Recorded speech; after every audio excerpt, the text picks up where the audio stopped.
Coba misalnya Anda bangun masjid habis 2 miliar, yang harusnya 1 miliar sudah jadi. Terus nanti suatu saat ketemu Allah ditanya, itu ada orang miskin, fakir miskin, yatim. Andai kan kamu sumbang 1 miliar itu sejahtera semua. Gara-gara kamu bangun masjid terlalu mewah. Ya tapi kadang-kadang orang kebaikannya itu orientasinya bangun masjid, gak tertarik nyumbang fakir. Saat itu cara berpikir gitu mau apa? Tapi kalau dia mau luhur manusia terbaik karena bangun masjid 2 miliar, coba diaudit secara kepentingan syar'i. Penting mana dengan ngasih makan fakir miskin? Penting mana dengan menikahkan janda misalnya? Penting mana dengan pendidikan?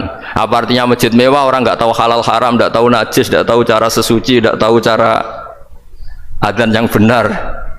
Terus penting mana untuk beli kitab sama dipakai masjid? Apa artinya beli kitab apa tapi nggak makan? Penting mana makan sama beli kitab? Ada auditnya. Makanya manusia itu ketika baik pun disuruh istighfar, apalagi ketika salah. Nah dengan perasaan seperti itu kebencian pada orang lain luluh karena potensi baik pada orang lain ternyata tinggi dan potensi salah ke kita juga tinggi. Nah dilatih gitu. Jadi di Ihya itu ada kitab tawaduk. Kitab tawaduk itu dilatih ketemu orang tua.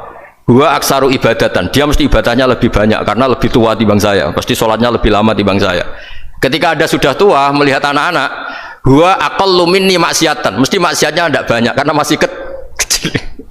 Terus ketika melihat orang fasik maksiat, la'allahu yatubu alaih fa innahu tawwabur rahim, mungkin Allah memberi tobat, bisa saja. Umar itu ingin bunuh Nabi, tapi Allah memberi tobat.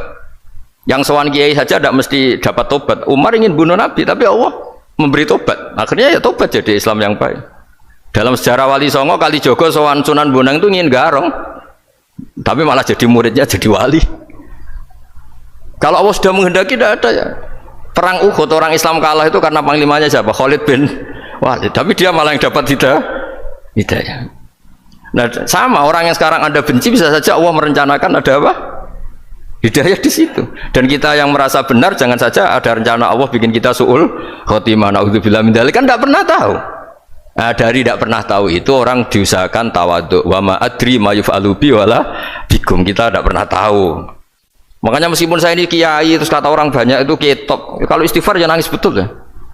Cuma kan nggak perlu di depan umum, nanti ada penampilan kan ribet kan nanti. Sudah nangis nggak ikhlas kan nggak mutu. Ya gitu ya. Yang Mas Wildan tadi apa pertanyaannya?